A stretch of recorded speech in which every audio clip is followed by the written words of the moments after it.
give us a the clap. an old-fashioned clap. And where are we supposed to be looking? At each other. Yeah, just Wherever, once in a while you can look at the camera and kind of interact with the audience. Don't stare into the light. For the most part, we're just kind of sitting here chilling, talking, bullshitting like normal. Right. All right, Hesh Boy, you good? Everybody good? We're good. Red lights on. We are live. All right. What's up, everybody? Welcome back to another episode of the Insiders Podcast, presented by Monarch Heavy Haul, DSC Construction, and Extreme Recycling. Today, we're joined by Scott Cooney and Dino DeMarco. Thank you for coming on, guys. It's good to be here. You guys are in the house of DSC Construction right now. Yeah, we have a little bit of a different scenery today. We're out of the Temecula studio warehouse. Yeah, a little bit out of the greenery, out of the woods, as some would say. We are. What town are we in right now? We're actually in Riverside, California. Cool. I'm not super familiar with California enough yet, so half the time I don't know where I am. So let's dig right into it. Scott and Dino, you guys were the main sponsors of the DSC whip contest. Yeah, with Monarch. That took place month or so ago or whatever. We talked about that quite a bit with Brock. Just on how big things could go after that. Mm-hmm. Just kind of talk about how did that whole contest come about? Well, like Brock's interview, it was kind of it just kind of morphed into we originally were thinking that we're going to put this 2-day event on, and we wanted to have a lot to do for people that were going to spectate. So we originally thought that we'd do a pit bike race, and how that kind of just fell off the radar screen. And then Brock really wanted to push the best whip thing, and the more we thought about it, it was just like, that's a really good idea, and so I said, Brock, you organize it, and we'll make it happen. We'll put the purse money out. We had a $7,000 purse that we put out. It was kind of the key factor of the hub of what we were trying to do for the weekend. We learned a lot of what not to do.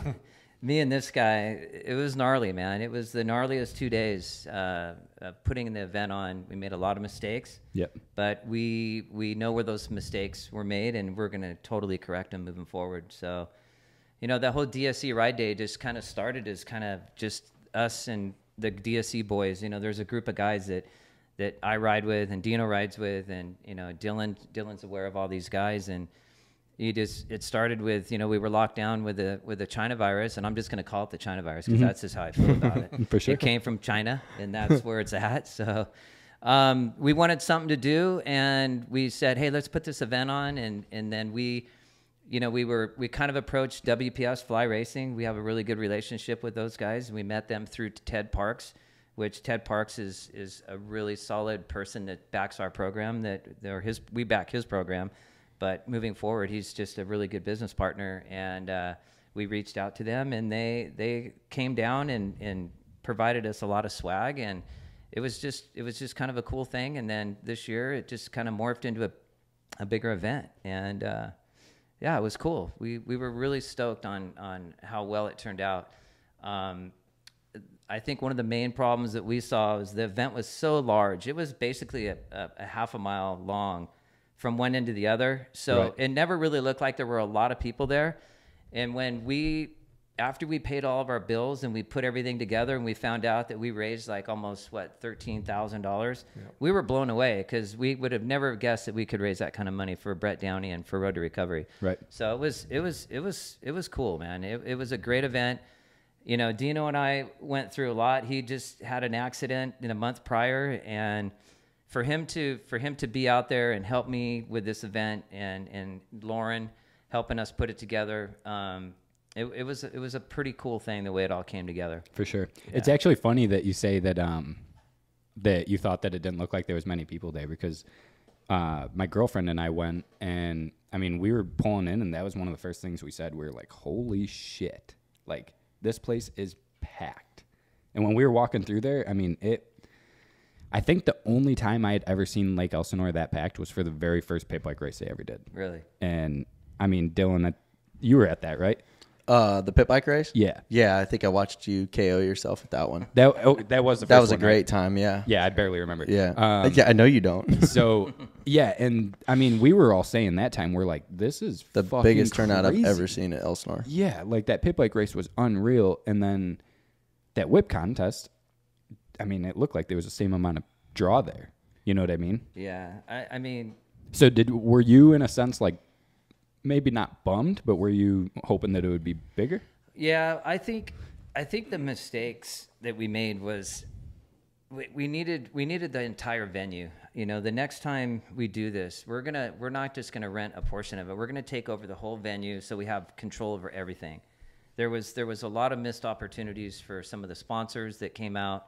You know, there was we had an amazing band that was playing that nobody really got to see because it wasn't scheduled correctly. I mean, there was just a lot going on. We had The band was sick too. the band was really good, and you know, we didn't have a track. I needed a race director to for the ride day part of it, to organize that a little better. It was just too much for two people to take. Yeah, that caused a lot of you and Dino looked like a married couple just arguing. He's like, oh, that was. I'll tell you, that was stressful when for it me. was over on Sunday. When we finally, I think I had I had 8 of my employees that came and worked that weekend, and we got everything cleaned up and got the trash picked up and got everything organized, put everything away. When it was done, I actually grabbed this guy and actually hugged him, and I didn't let go of him for like, I know this sounds gay as fuck, but dude, it's understandable. It was an emotional thing, for you sure. know, and it was an emotional deal. And, you know, I didn't ride my bike for 2 months because I couldn't get hurt because he was hurt. If I got hurt, I was driving this thing. So, I mean, it would have been a fucking shit show. Yeah. I mean, it would have been a major shit show, but I think it was, sorry, not to cut you off. I mean, like I said, we talked about this on Brock's episode. I think it's fucking amazing that you guys were, for one, down to do it. Yeah. Because, I mean, it's growing the sport in ways that, you know, I don't even think people are going to realize yet. And especially if, from what it sounds like, you guys aren't done. And if you guys aren't done, then I think that opens up a lot of opportunity in the sport because this sport is very corporate. Yeah, it is. And, you know, it takes an army of people. And, you know, I've been involved in motocross my entire life, and, you know, I've had some missed opportunities when I was younger, but as me being the owner of DSC Construction, this has allowed me to do some things that I enjoy. And I love giving back to the sport. And, you know, we have some big things planned, and it's going to take some time, but we're going to make it happen. We're going to turn some heads too, because there's a lot. Most of the people in the sport just take. All they do is take. Nobody gives anything back. So we give back, and the sport needs it. You know, the sport 100%. needs a facelift. It really does. Yeah, it does. It really needs a facelift. So to take it back a couple steps, what is your background? How did you get into Moto? Where did this DSC construction thing come from? I mean, this is one of my first times meeting you, but I mean, I've seen the DSC construction logo on dirt bikes and hat, you know what I mean? All over the place. Yeah.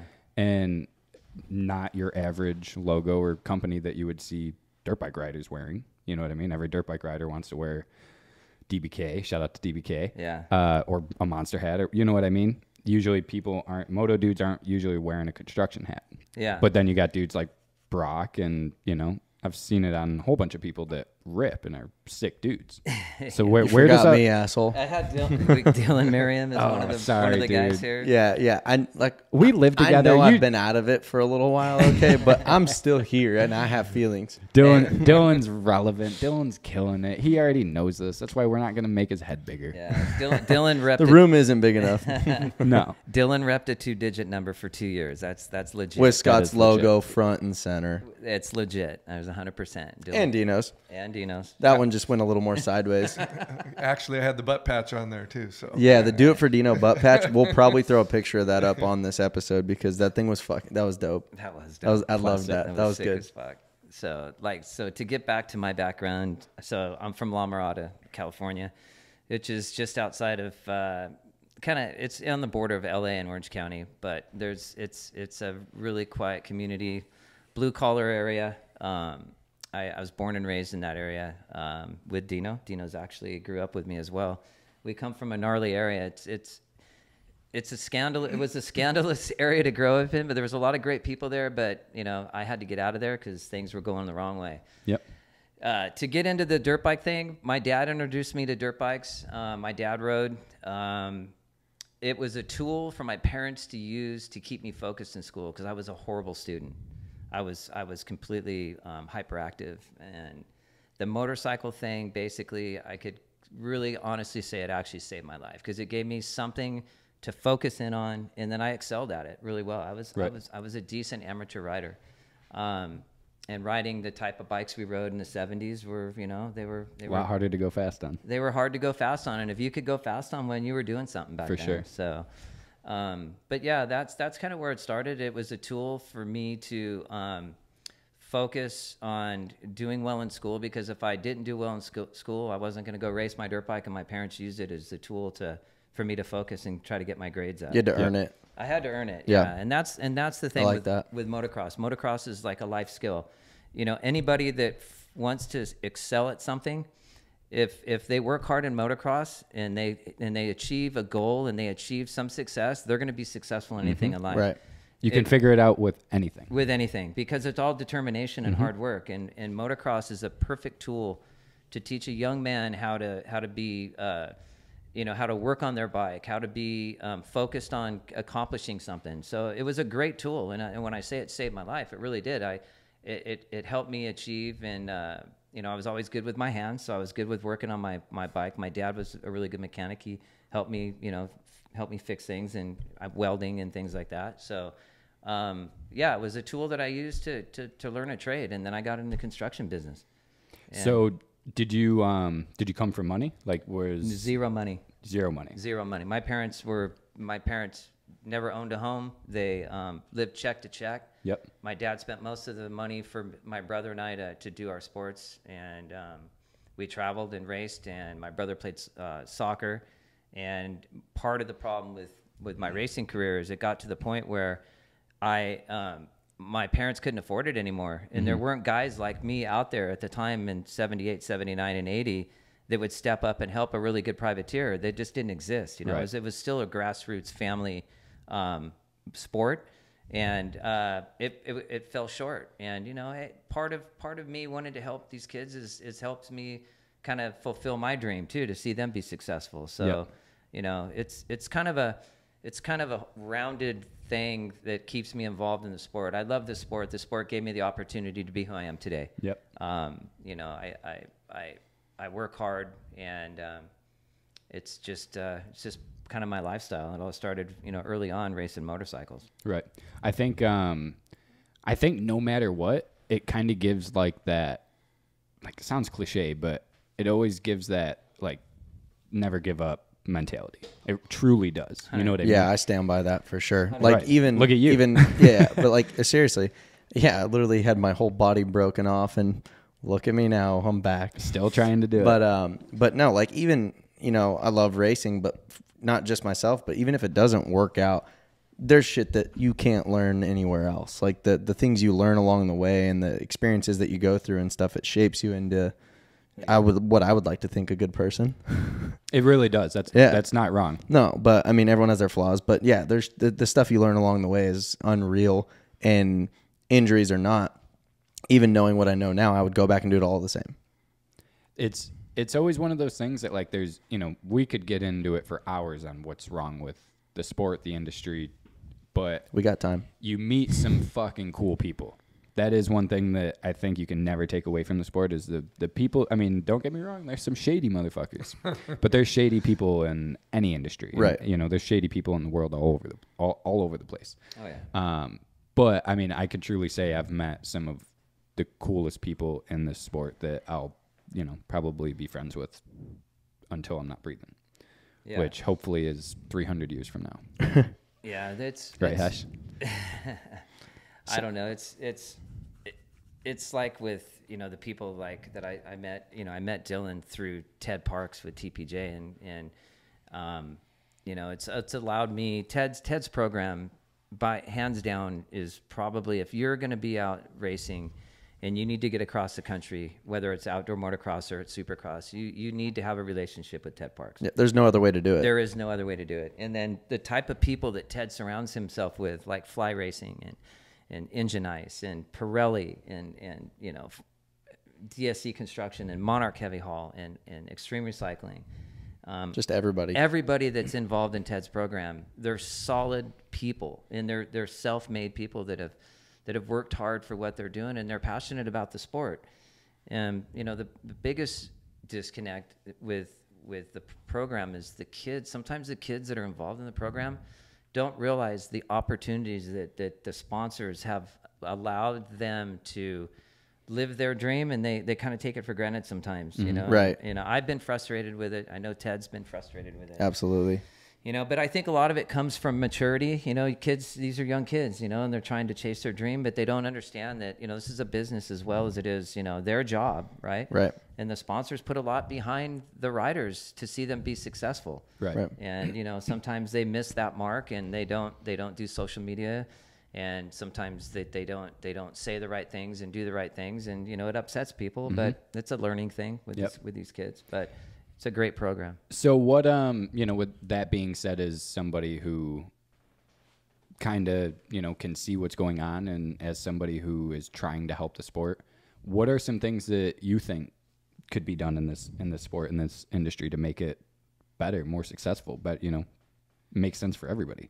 I think you need more outside sponsors like ourselves. I think the sport is not delivered the right way to the general public. I don't believe that our sport has been delivered the right way to the general public. So the average person that actually watches our sport, they don't understand how technical and what athletes these guys are that are doing this, and that's the big thing. So it's the delivery. It's been delivered the wrong way. It started as a grassroots sports where families just went out in the desert and rode their dirt bikes. And most of the kids, you know, that started, you know, Marty Smith and Marty Tripes and all the local guys, you know, it all started with a grassroots family thing.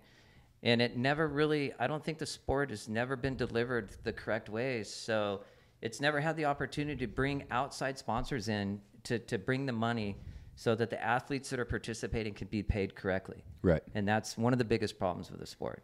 100%. Is how it was delivered. Well, and I feel like the race promoters, like they're just so greedy. It's just take. Like no one's willing to, you know, offer big pro purses, and like, you know, there's nothing like, you know, like local all racing, but just it's not what it used to be. Yeah. Like no one even cares to show up to the track anymore for a race on the weekend because they don't pay anything. Right. How embarrassing. I mean, think about this. So you got I'm going to just say you got 4 hillbillies that own construction companies and recycling companies and heavy haul equipment. They put together $7,000 for a best whip contest, right? Which is, I mean, very think about comparable to X Games. That's my point. How ridiculous is that, right? Yeah. The biggest competition in the world that's played on It's ESPN. the Olympics for, you know, Action all sports. things motorcycles. Right. So as far as I'm concerned, if I was the X Games, I would be embarrassed by 100%. that. I would They should be. They should be completely embarrassed by that. That you have They're killing the sport. you have these guys, meaning us, that raised $13,000, $12,000, and then had $7,000 purse, and then we didn't. All we did is paid our bills, and then everything else we just donated away. Right. I mean, how sick is that? I mean, Well, and granted, Yeah. even besides getting into all the details, you guys had a whip contest in California when nobody was doing anything. exactly. There was nothing to do at that point. Even up at the point where you guys had your event, we were just starting to go back to nationals. You know what I mean? There's been nothing going on, and you guys made it happen We in stepped the up. weirdest time in history. We stepped up and did it because at the end of the day, dude, we're gnarly dudes. Right. We are gnarly. I mean, if you're a business owner and You're gnarly. and you got to make shit happen, you're a gnarly guy. 100%. And you're not going to let somebody dictate your destiny. Yep. It just isn't going to happen. If Right. I would have let somebody dictate my destiny, I'd be in jail right now. Right. Or I'd be dead. Straight You up. know what I mean? So where does this mentality come from that you have? This is it kind of just from, you know, maybe not growing up, having everything handed to you? Where does this, like, fuck you, I'm figuring it out mentality come from. I think a lot of it for me is I was always told that I was never going to be successful at anything growing up. That's probably the best thing you can hear, depending on what you do with That's it. almost the biggest motivator you can get. The more my family members, people that I knew, teachers or whatever, told me that I was just fucking not going to amount to shit, I was like, fuck you. I'm gonna watch what I do. I'm gonna buy the place you work and I'm gonna fire you. I mean, I'm just gonna fucking make it happen. I mean, I'm fucking. I mean, honestly, and part of the problem is with some of the kids that we help out. If they're not as fucking gnarly as I am, I don't want anything to do with them. I want somebody that's gonna just fucking get after it and make shit happen. Right. It's you need really, equal energy. Yeah, right? It's really nice when you find people that share the same mentality, that share the same vision. You know, we could have totally different visions, but at the end of it, we're figuring our shit out, and it doesn't matter what comes in between that. You're not fucking kicking me down. No. You know what I mean? I'm going to figure it out one way or another, and those are the people that usually figure it out. Dude, I can't tell you, between Lauren from Monarch and Dino and myself, the amount of money that we have spent helping these kids and trying to be somebody that's trying to help change the sport and make like, Dylan was chasing a dream, and, he got hurt. He had a serious injury. He's lucky to be alive. And he was never going to ride again. That's a conversation. And he was never going to ride again. I remember that conversation with Dylan. So it's like, but it's like, we've invested so much in this sport, and it just, we're going to do whatever it takes to try to change the sport. Well, and that's what, again, like, fuck, I don't even think I knew Dylan at the point where he was ripping hole shots in the 450 class. No. But, like, fuck, I remember watching that and being like, this is fucking crazy. Like, and you did it once, and, everybody can get their one good start. And then you go do it again the next weekend. Or what would you do it, like? Yeah, it was 2 weekends in a row, or, like, almost back to back? Yeah, no, so I got the first one at Unadilla. Yep. And then the next weekend, I matched my career best. Yep. With decent starts. But then after the career best, the next weekend, got the whole shot in the first moto. Right. And yeah, so it was like the last three were just like, dude, shining bright. There's people that, there's people that look at that and maybe not think that that's anything that special. But I've hung out. Fuck them, because I hold that for forever. Sure. It's the sport not being delivered the right way. The fucking top 10 guys are the gnarliest fucking guys around. Well, and I've dealt with so many people that, have their pro card and are fucking rippers. But you line up on the gate with them, and you get talking to them, and you just see it in their eyes that they don't fucking want to get to that first corner first. Like, I don't want to go nervous. to that corner in the mix. Hey, this fucking guy right here would be fucking, his game face was on. When he came to the track, he was ready to race. Right. And when he didn't do well, he was fucking livid with himself. Well, and that's where... Oh, yeah. I might have wasted a few helmets. I'm sorry. I love that because... For sure. Because that's me. Like, I sometimes you got to control yourself, and Dylan got a little out of control a couple times, and he knows that. But I love the passion that he had, and I'm like, fuck it. If I'm helping this kid, this is what I want to see. Right. And getting those hole shots, he had those fucking Pirelli tires, and those things worked really fucking good. Yeah. Well, and the funny thing is not I don't think I ever really told anybody, but it was funny because, like, in the mud, everyone's like, oh, paddle tire. I had a normal fucking Scorpion 32, no paddle. I know, dude. Both those hole shots, not one mud tire. And that's what's so weird is mud tires we talked about that too, right? Yeah, like mud tires, fucking, dude, they're awesome. But I just chose not to. I said, you know what? I like a normal tire around the track. Sure enough, 2 hole shots later, I'm like, fuck, dude. I'm never running a mud tire. I think at the end of that, like, it comes down to, exactly that. Again, there's not many people that I film or, whatever, that when you line up on the gate with them, they truly believe that they're going into the first corner first and they're coming out first. Right.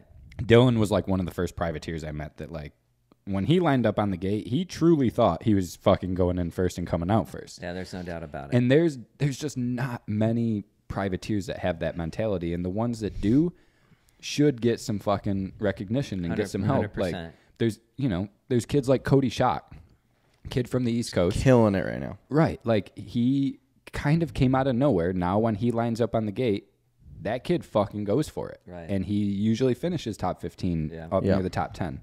There's just a dime in a dozen of kids that are really in it to fucking do that. You know what I mean? Kevin Morantz is another one like that too. Kevin and Dylan have the same kind of fucking go get it attitude, and they're going to get after it. You know, I mean, fucking Kevin's ripping hole shots in the 450 class, dude, on a like a 012, 013, 450. It's like, what the hell? Right. I mean, that just and he stepped up to the 450. Like he's not like he wasn't riding a 450 all year. No, he wasn't. But so and then he steps up, and it's not even LCQs; it's heat races, and he's fucking. Heat races. How embarrassing is that when you got a guy on a basically stock bike just ripping hole shots and fucking owning it like he was like legit felt that he belonged there. Right. He knew he wasn't gonna obviously finish the race in the front, but just showing your face. Showing your face and that lining up on the gate and feeling like he belongs there. He truly felt that. 100%. And blowing his motor and pushing it across the finish line.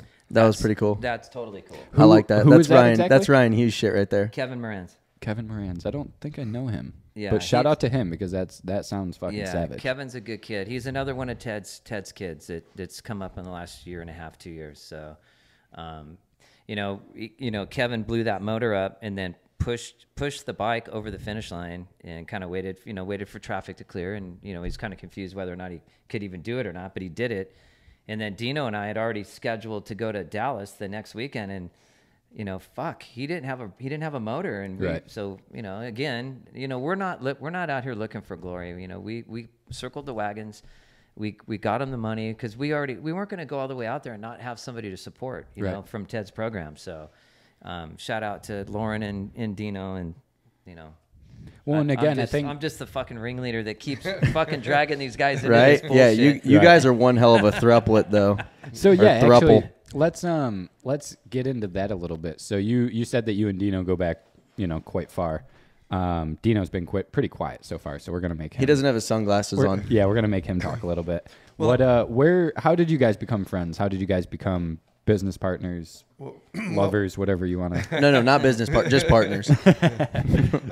So, Scott and I both grew up in La Mirada and kind of different paths. Scott rode motocross and my buddies rode motocross, but I was, I had a different venue of how I wanted to succeed in life. And my goal was to be a hope to die dope fiend. So that was it. I was going to smoke weed till I was 80 and, like Hesh boy, don't even fucking say nothing. Yeah. So here we go. So write that down. So my buddies all rode. I had a couple buddies that rode pro. We knew the same people, grew up in the same neighborhood, and my buddies would ride at Saddleback and all the tracks, and I'd follow them around. And while they were riding, I'd be taking care of party favors and doing my thing. And they'd get done with the racing, and then I'd go ride their bike in the back and, of course, crash their bikes and do things that I did. You were crashing since day one. But I had the same drive as Scott did. I wanted to be somebody, and that drive was to be a hope to die dope fiend, pushed me to my limit very early on, and I got sober, sober 33 years. But Congrats. I've always had this drive. That's awesome. This big drive. And, I stopped. I rode dirt bikes just, for recreation and never raced. And then I, ran a business, decided I wanted to be a businessman and started a business and had that drive, like Scott said. We grew up in this small town, which, Scott didn't mention it, but on my side, I've already talked about my past is, La Mirada was a small town. Everybody knew everybody, but it was at that time the largest drug per capita. Easy to get into some shit. Yeah, and so, we got into a lot of shit. And some of the friends ventured one way, and I kind of said, I've had enough, and the drive and business. And so I raised a family and started a business. And years later, I decided I wanted to start riding dirt bikes. So at 52 years old, I took my first gate drop. No way. That's nuts, huh? At 52 years old, never been on a gate. A buddy of ours runs a company and Sick as fuck. rents all over the world. And You're never too old. I was just gonna say that should be a fucking lesson to a lot of people because I mean. But he retired at 60. You hear it all. I had a short-lived career. Yeah. You hear it all the time though. Fucking like, watered dude, his I'm too old to get fucking into brains that. out. Like, That's our professional career, 8 years. Yeah. I just went a lot later, but the gate dropped the first race, and I crashed a couple times during the race and took home a first place $10 plastic trophy. Fuck yeah. And I was hooked, and the passion was back, and started riding, and Scott and I kind of got reacquainted, and we went up to Washougal and raced an amateur race, and we raced PIR, and the passion came back, and he's like, hey, I'm going to drag you in, and I'm going to help you spend all your inheritance, all your life savings, all your kids' inheritance, your retirement, and you're going to be bankrupt, and here's how it's going to go. No, but that's fair. But you'll be stoked. Yeah, but he brought me in, and the passion's there. This sport has been around since I was a kid. We watched the top name pros at those tracks, and Scott's got some pictures on the wall here, and I'm probably in one of those pictures on the wall there, and just watching our heroes, and it was a different time. Right. You could get close to them, and you could touch them, and to get their hat or their jersey, and and it was just a different sport, and that's kind of what we want to go back to. But no, I thought I'd race till I was 80, 85, and you would have too. Yeah, 12 weeks ago I took a gnarly crash and some serious injuries, and I'm going to be retired. But I get to watch, and I get to watch guys like Dylan, and when they go down or whatever, I get to go, oh, that looks like it hurt, but it didn't. He gets to live vicariously through us. Yeah, but both of you do. I'll kind of let Scott take it as when you ask Scott the questions, but we wanted to give back to the sport. We love, I truly believe I was put on this earth to give back. Yep. I think there's a lot of changes in the sport that have, for the worst. And like Scott said, we raised money for the DSC Ride Day for Road to Recovery, Brett Downey Foundation. We're involved with TED. And, man, to watch these young guys that really want it, like he spoke about Kevin, like Dylan. I sponsored Dylan for a season out of only a couple races because he got injured. Yep. And we had a long conversation, a very passionate conversation about how he was done. Yep. He would never ride again, and the quality of life, and blah, blah. And we all started making the pool. How long before he rides? Who ended up cashing out on that? We did that at my house, too. There was literally the same exact thing. Yeah, so. Yeah, but you didn't meet me till like halfway through my injury, so. Yeah, but even at that point, you were like, dude, I don't think I'll ever ride again. And I'm like, yeah, I didn't. Right. I had no interest. But who cashed out on that bet? Do you know? I can't say. I want to know who won. So what? Probably you. Kind of taking it back a little bit.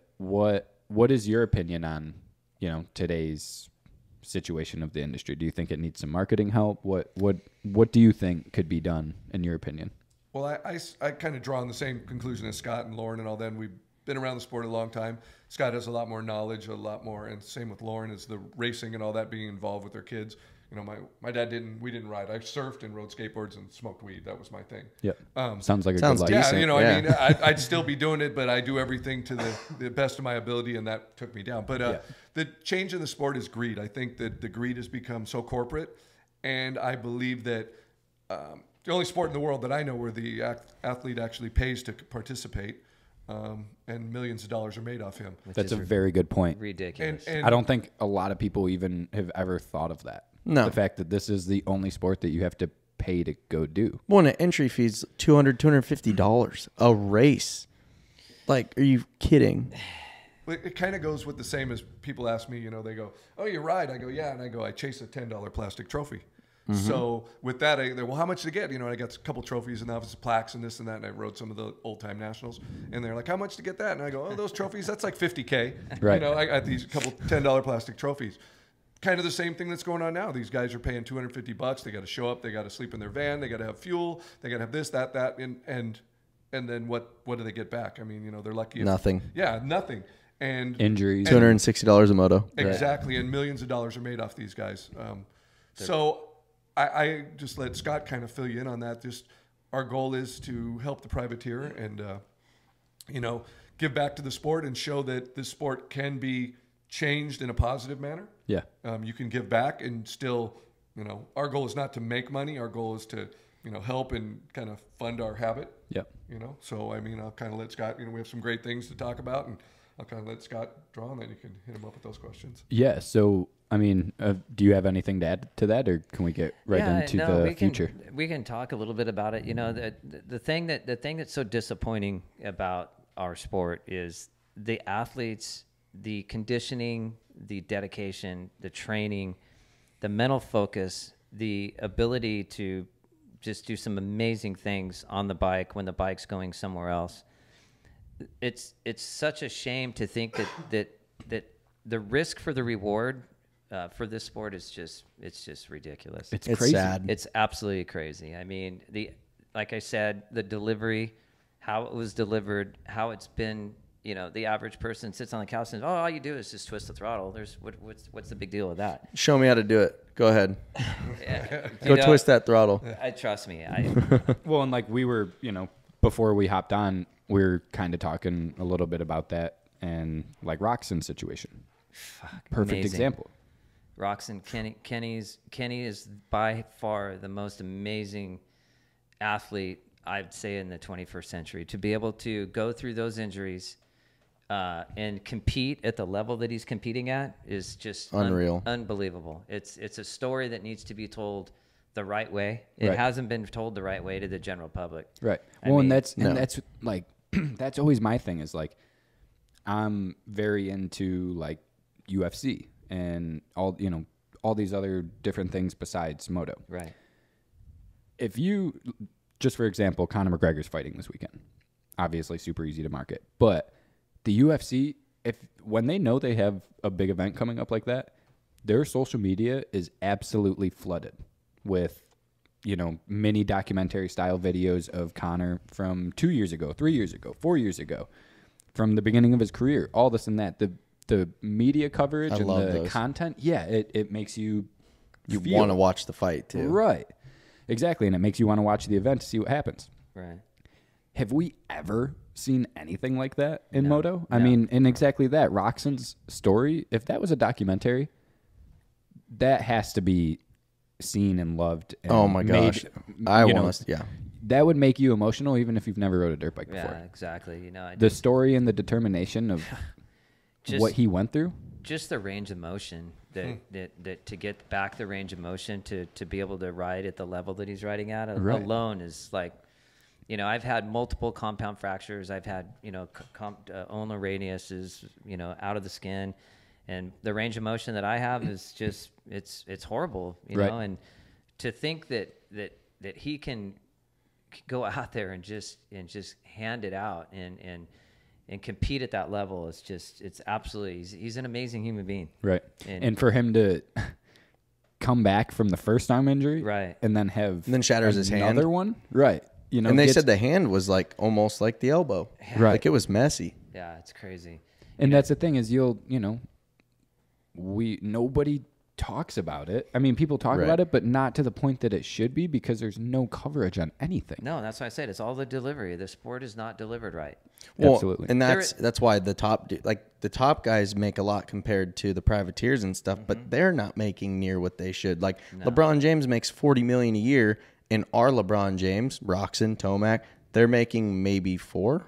Right. Yeah. And how the fuck does that add up? And to go out and, I mean, obviously, you know, a lot of it is marketing, entertainment, you know, but to see it's just as entertaining to watch Roxon go scrub every jump on the track and, you know, double all these breaking bumps and do all this crazy shit that he does. So effortless too. Right. The guy's so smooth. His style is perfect. You can't tell me that's not point. just as entertaining as watching LeBron dribble basketball. It's more down the court. It's way more entertaining. You would think so, right? Think about how much goes into it.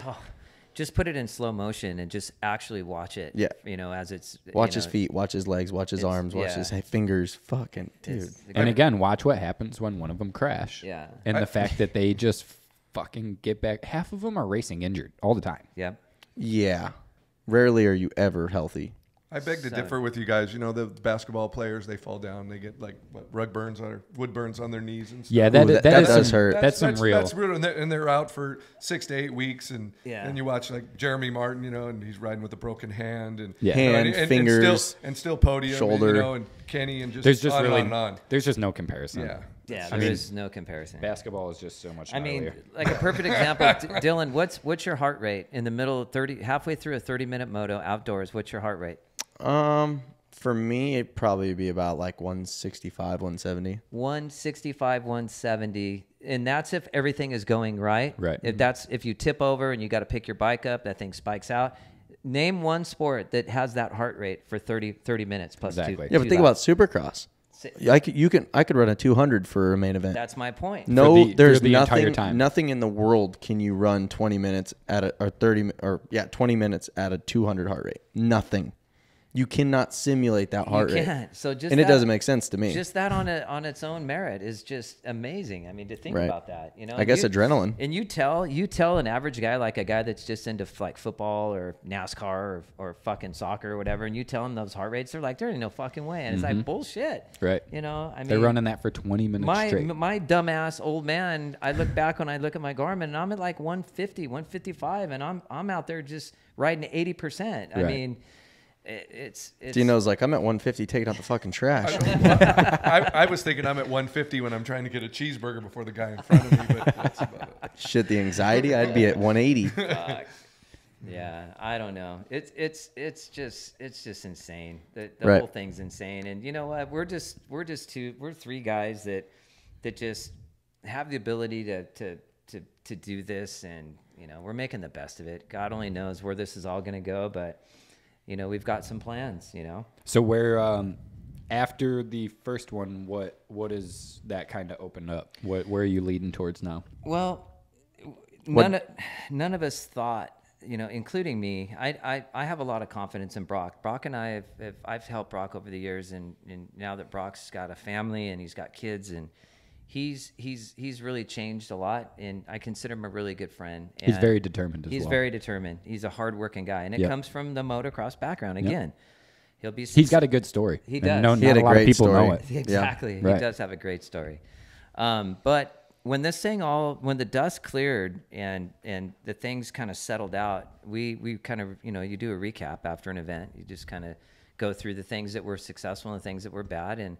And there were so many positive highlights from that whip event and the turnout, and you know, having Jeremy there and Matto there, and it was just it was amazing. And I think we just realized that, hey, look, you know, I think we should look into this, and let's put a deal together. And you know, over the years, Dino and I and Lauren have been talking about doing a name of a motorsports company, and he came up with a name, and it's, you know, We the People Motorsports, and we are a legitimate LLC. We're going to be launching, you know, it's an official company. We're finalizing our logos and our you know, our brand that we're going to be putting out there. Yep. And then we're gonna move forward with some events. So this whole deal is literally kind of led you guys to start a company to almost specialize in this type of deal. Yeah, for sure. No shit. It started with the Gab, you know, going to Supercross races and riding between, you know, the hotel and the venue, and started talking, and like Scott said, and we were, you know, going back and forth. We should do something. We solved all the world problems on the ride from the hotel to the Supercross or whatever. And like Scott said, we came across, and I'm like, you know, I got a name. And then, you know, I'm like, WTP. And they're like, oh, that's kind of cool. What does it stand for? And I said, We the People. And we the people want to see a change. 100%. You know, in a lot of things in the world, but I'm going to stick to motocross for this show. But we want to see a change. And you can sit back and you can bitch and complain all you want. And it's no different than the business and growing up. If you don't do a damn thing about it, you need to shut your mouth and step aside and let the next guy come in. And Scott and Lauren jumped right on it. And, you know, we've been talking about it for the last couple of years and these last couple of ride days. And Scott and Lauren, and they said, it's finally time. Let's do this. And after this event, you know, we looked at each other, and like Scott said, after that event, we both went, you know, let's do this. And bang, it just came together. Yeah, we needed an avenue to kind of not so much to kind of disconnect our companies, so that there's legal liabilities when you're putting on motorsports events. So, you know, what it does is it allows us to have a tool to hire people. There's a bank account. There's things there. We can do it legitimately, and you know, it kind of keeps, you know, DSC and Monarch and Extreme Recycling. It kind of gives them a little buffer. Yep. Keeps them tied together. And it separates us. But also, it separates us, and so we don't have the liability standpoint. But we're going to be title sponsors. You know, it just allows us to be title sponsors. So. Right. Well, and on that note, so for the viewers and listeners, Scott, Dino, and Lauren, DSC Construction, Monarch Heavy Haul, and Extreme Recycling are the new title sponsor of our show. But now it will be, from here on out, WTP Motorsports. So yeah, just wanted to throw that out there. That's how we're now going to do the introduction. Yeah, we're excited. We're excited to be on this podcast. You know, I've been watching. I've gone back and watched them, and you know, Dylan and I've been in touch with each other. We've been looking forward to coming out and talking about this. And you know, I appreciate the opportunity for you guys to take the time to come over here into the DSC office. This kind of this little area here is kind of and you're going to figure this out when you get older. You want to start reliving like all the shit that you were into when you were a fucking kid. Right, I don't know why, but No, this is special. Yeah, this is I mean, if it wasn't a little bit farther than my house than I'd like, you'd be stuck with us. You'd be like, hey, so we're doing one a week. We probably wouldn't be moving our stuff out of here because this is a very, very cool environment. Yeah, I would be if you guys wanted to do it, I would be all about it. I mean, I'm just all about giving back to this sport. You know, this sport has given me and my family so much. Yeah. You know, Well, and that's where like, I always get to this point on these shows where like I end up sucking the guest dick, and I'm not trying to. But Dino definitely will take it. Scott, I don't know if he'll let you do Scott. But I do really think it's incredible what you guys are doing, and you know, you're giving us opportunities to keep growing and go where we want to. Exactly. And you know, and that's the same thing that you do for riders, and again, that shows that like you guys really are just trying to help the sport and help the industry grow. Yeah. And I mean, fuck. You guys haven't asked for anything in return. No, we're all about it. I mean, we're givers, man. Right. We give, and you know, you guys, you know, Dylan, you know, needed some equipment, and he hit us up, and we're like all about it. I mean, anything that we can do to help grow our sport and to get it out there. You guys do a great job of this podcast. We appreciate that. Thank you. You guys do a really good job, and I've enjoyed it. I've gone back and watched, you know, all the episodes, and we know we're in a deal where like we're just starting out. Yeah. Like we have so much room to grow. Yeah, we're only going to get better every single time we do it. We the People Motorsports is just starting out, so we're growing together, and Exactly. we're stoked to be part of your program, and you know, we're gonna clean it up a little bit, get you guys some nice backdrops, and make shit happen. And We have a lot of upcoming stuff together in the Yeah. future for sure. Yeah. And I'm I mean, excited for that. We're even trying to kind of throw some ideas around on different stuff that we can do on the show to, you know, Us just get give people back. stoked. Yeah, we want to give back too. I mean, that's why I think it's cool to work with you guys, because that is something that you guys are really into, and that's something that I've always wanted to do. I just haven't really had the platform or the resources to do that. But now that we're kind of getting put in the positions that we are, I mean, like I said, we're coming up with a whole bunch of different ideas to give back to people and stoke people up and essentially make them, you know, at the end of the day, we don't even really care about like making this the coolest thing possible. Like, we just want to grow the sport. yeah, And there's a lot of people that say like, this is wrong, this is wrong, this is wrong. But none of them actually do anything. None of them do a single thing to... They point out all the problems, but there's no solutions. Right. And you guys, you know, are out doing shit to make the sport better. And I mean, again, like, how embarrassing, right? Why does it take guys that aren't in the industry to fucking raise money for some fucking charities? Right? I mean, it's just... Well, even, you know, people like Wanky. Wanky is a professional athlete. He is one of the best at what he does. He hasn't been able to ride a competition in over a year. And to come win your guys' contest and go home with $3,500, like, right? Dude, that is huge for him. Like, 100%. Like, Yeah, people and he can was stoked on it. Yeah, people can Right? sit back and think that, you know, people like Wanky are just raking it in. Unfortunately, like, I'm sorry to say, but that's not how it works. Like, Wanky does good, but to not ride a contest for over a year, like, dude, that's where these dudes make their money. Yeah. And Yeah, for how him are you to supposed come to make a living? Right, for him to come win $3,500, I'm sure he was fucking chilling the next week. We were stoked to be able to do that. I mean, we were stoked to. I mean, I had a chance to talk to Jeremy a little bit before the event, and you know, I never met him before. Oh, really? You guys had never met I've before? never met. I still haven't. No way. I don't know him very well, but I did get a chance to talk with him, and he's a straight up dude, and I like his style. He's a lot like me. I can tell he's a seriously gnarly business guy. he knows what he wants. He goes after it, and he doesn't give two fucks what Anybody going knows. on the outside. He's That's the way I run my business. I'm the Yep. same way. And he is. I mean, dude, I have nothing but absolute fucking amazing things to say about that guy. I'm sure he has a fucking whole different persona of people that don't actually know him, but he is he's very much like you guys. Like any avenue that he can help, he's totally down. I've heard that. But he's a very smart businessman. Right. It has to make sense. It's got to make sense. Otherwise, he's just not going to put his attention into it. And why would you? exactly. And Why if it's a would you? deal where it's, again, if it makes sense to him and he's fully down to help, but he ain't going to help for no fucking reason. Right. You know what I mean? What smart businessman is just going to be like, sure, we'll fucking risk it. No, but like Brock tells that story about, Brock needed some wheels, and Right. I don't know what was going on with me at that time, but there was something that obviously I couldn't do it at the time.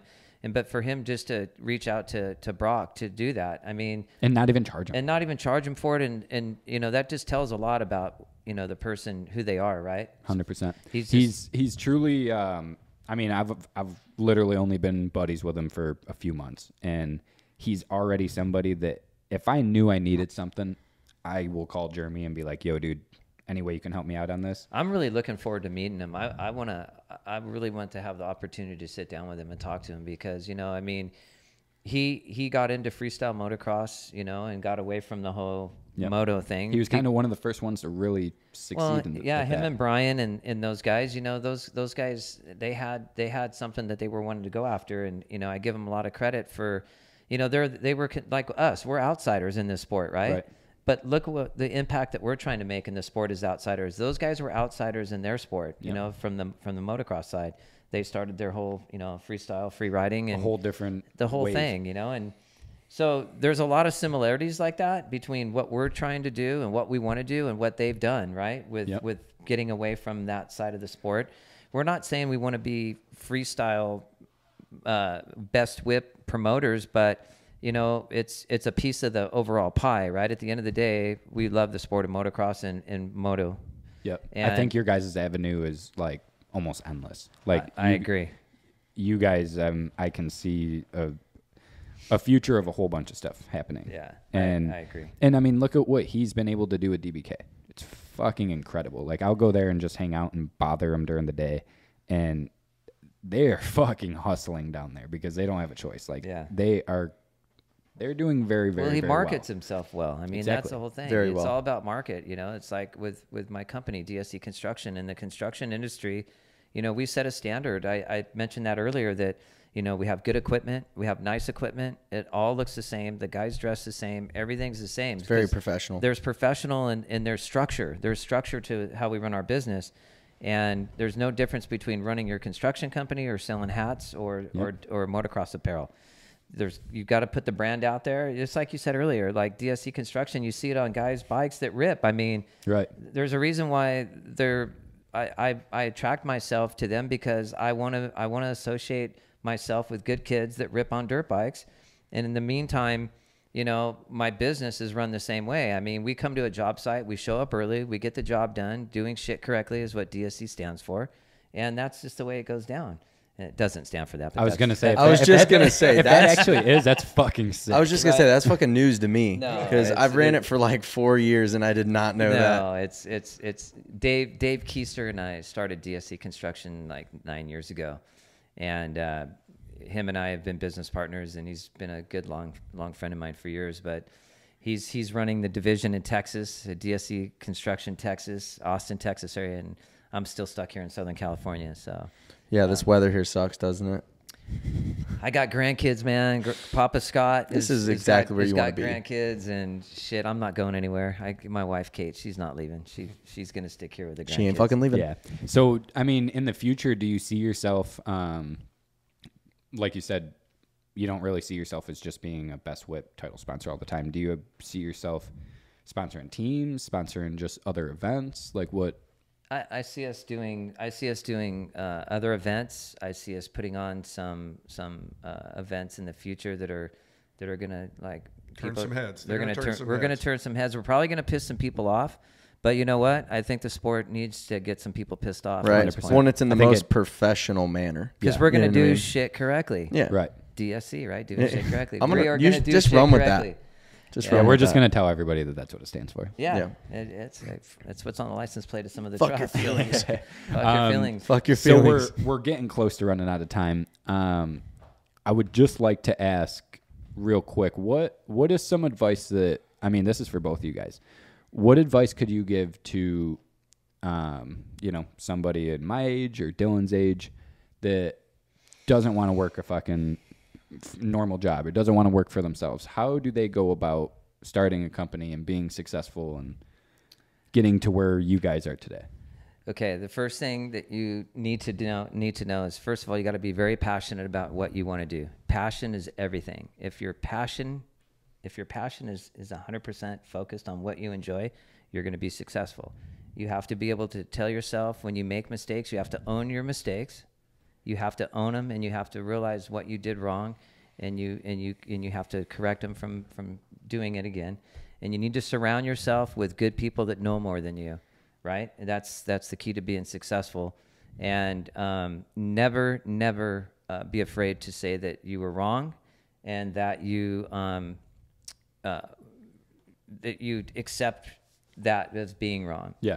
And you take responsibility. Take responsibility. accountability. Hold accountability and be I responsible. love that Thank you, because Dylan. so many people just do not take accountability for their actions. Yep. And it drives me nuts. Yeah, I sit in this office, and at the end of the day, man, I'm the one I have all the risk and I get none of the reward, and anything that goes sideways, I gotta deal with it. Yep. Right. And the key to being successful is having people that are smarter than you. Yep. But you got to have a vision. If you don't have the vision, You have to, yeah. it won't work. Right. I think that is pretty important, because I think that there's a lot of people that don't want to work a normal job, or there's a lot of people that are like, fuck, I just want to run a business. Well, and most do this people shit go to myself. college too. They think college is the solution. Like, oh, I'll just go to college. Well, what the fuck do you want to do? It's the biggest joke ever told. It really is. It's The a scam. It's the biggest thing. You're in student debt for your whole life. I think if you're not going to be somebody that's going to go to college and get a degree, you need to learn a skill and a trade. Right. That's it. I honestly think that, in my opinion, there's very few careers to go to college for nowadays. Yeah. Yeah, it's fucking waste. Yeah, I tell Heshboy this all the time. Heshboy's 17, and He's smarter than he appears. yeah, he's way He smarter fails than on purpose. He's way smarter than he looks. That's for sure. But I mean, he's in that phase right now, or just in that point in of a his life where phase. He's in that point of his life where his parents are like, hey, you should probably look into going to school, but Nah. Learn a trade. well, and that's what one of these days I gotta get over to his house and sit down and talk to his parents. Yeah, because he is great on a camera. But he already has a skill. He damn near has a career lined up for him already. And as long as he stays hanging out with the right people and getting guided by the right people, he's going to be very, very successful. But he could easily ruin that by going to college and Hanging out with the wrong people. right, or just wasting a whole bunch of money and a whole bunch of time on a trade that, my thing is, I went to school with a lot of people that they went to college and they graduated, and that career just didn't have any jobs for them. Yeah. Well, yeah, and they don't even end up doing most of the time what they went to school for. Right. It's a fucking joke. It is. It's. I have that's a whole nother podcast talking about vocational arts and kids learning skill and trades and being carpenters and electricians and things like that. Yeah. Yeah, that's a whole nother podcast. We'll have to do another podcast too. We'll get Dino talking if we do an After Dark series, Right. and just pull all the dirty jokes out of that dirty old man. Well, the other thing about being successful and getting to where you were talking about is you listen. And I love to talk, and so a lot of times I have to listen because I surround myself with people that are smarter than me. But like Scott said, passion's one of them. And don't let anybody deter you from your dreams. My dad didn't like dirt bikes. My dad didn't like skateboarding. My dad didn't like surfing. Yep. And he wasn't mean to me. He supported me in whatever I did. He didn't like I pot smoking Yeah, either, he definitely How didn't. rude. He didn't like the pot smoking, but he told me one day if I Or was the gonna- heroin and crack. Yeah, if I was going to be a liar. I mean, a it has liar- win in it. He said if I was going to be a liar, cheat, and a thief, to be a good one. Right. You That's know? fair. And that's the deal. Is I mean, whatever you're going to do, be the best at what you do. I like that. You know, and, That is, yeah. and you surround yourself with people that are smarter than you, and you don't take no for an answer. Yep. And put yourself around people that can like open doors for you that you can't open, and just take advantage of those situations. Absolutely. Yeah. All right. Well, we are getting real close to wrapping this up. So shout out always to mxboot.com. Our guys over at mxboot.com hooked us up with a promo code to get you guys set up with some freshies. Use code INSIDERS at checkout for 10% off your next purchase of a new or used pair of boots. Their one-of-a-kind boot trade-in program allows you to get the most boot for your buck. Trade in any boot towards a new or used set of boots in their inventory, which is super, super sick. Send a few pics of your boots to them on Instagram or Facebook at mxboot.com to get an instant trade-in value. A full line of Alpine Stars are available featuring the Tech 10s, Tech 7s, and Youth Tech 7s in tons of colors and sizes. Make sure to follow mxboot.com on Instagram and Facebook to stay up to date with the latest news like limited edition drops, used inventory, and featured deals. So definitely hit up mxboot.com if you need some fresh boots, new or used. They are our plug for boots, and Dylan goes through them like a motherfucker. Dude, day one, I already ripped a hole. Yeah. So I I go through boots, but I sorry, mean, Sam. He ripped. But through I'm the first taken pair. care of. Yes. So thank you, mxboot.com. Yep. Also, want to thank DSC Construction, obviously, Extreme Recycling. Too bad Lauren's not here. Maybe get him on next time. Yeah, he's even a little more shy than Dino is. Oh no, he's gonna be the sunglass guy. camera. He'll be the sunglass guy. That's okay. And lastly, Irenic CBD. Shout out to them. They've been literally behind us since day one on the sign behind us. Yeah, literally. Don't have a discount code yet, but we'll drop it in the comments. It's coming soon, so stay tuned for that. Yeah, and we're back on it, boys. We'll be Every putting week. these out every week on Tuesday. Huge thank you to Scott and Dino for not only coming on and joining us tonight, but for making all of this happen. So we Yeah, appreciate it a thank ton. Till next time, It Till was next time, we are out. Hash boy, peace. let's eat. awesome. Later. Yeah. All right. That was cool. That was cool. Oh, that was fun.